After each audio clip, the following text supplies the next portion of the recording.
other weapon that imperialism uses, which is a challenge for a Pan-African renaissance. There's religion. Some of us, with all our radical rhetorics, it's shocking. We are still deeply Christian, deeply Muslim, deeply this, deeply everything but African. You see, the clapping has gone down because there's a lot of intention in the room. And we can't understand as long as you continue to see and to understand God and the Creator through the lenses of another race. You will never know freedom in your life. Never.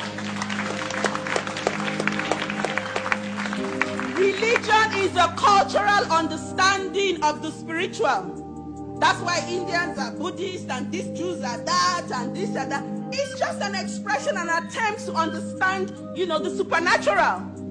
So when we as Africans continue the denigration, you hear Africans say, oh, that's fetish. Like some people, when they see the cowries, oh, that's fetish. Do you know what it is? This is where the problem is here. In the head. In the head. And if we don't fix that problem in the head and in the mind, we ain't going nowhere. You see, the Chinese are coming to Africa, right? Or they're already there. They're going to bring their own God, Confucius, or whatever it is they practice. And you'll see Africans there, worshipping. There must be a cultural revolution also. If there is no cultural revolution, our political revolution will not succeed. It will be hijacked and defeated. Because while we've done half of it here in the mind, because there's here and then there's here. That's why there's so many of us in church. If you go to Africa, my God, when some of the big churches have their congregations, 10,000 people at one service. Well, I can't even talk about it because when they have their revivals in Nigeria, do you know there's no space for them in the city?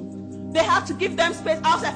2 million people turn up looking for redemption, looking for the Messiah. But we have to understand that because the state has failed them, society has failed them, only Jesus has not failed them. And the reason why that hasn't happened is that they're most unlikely to meet him.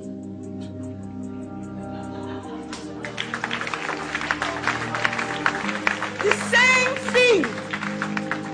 And I don't mean to upset any of the Christians here. I come from a Christian home, a background, a serious Catholics. My mom has got a big shrine in our house. All right? So I know what I'm talking about. But in coming into revolutionary consciousness, you begin to ask yourself questions.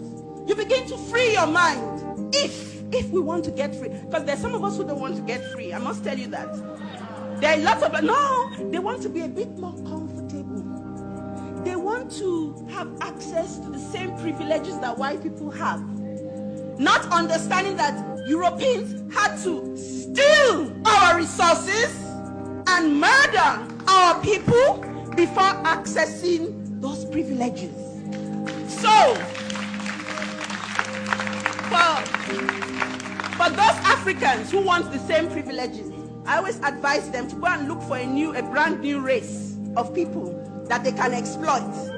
A brand new territory somewhere that they can exploit in order to have those resources.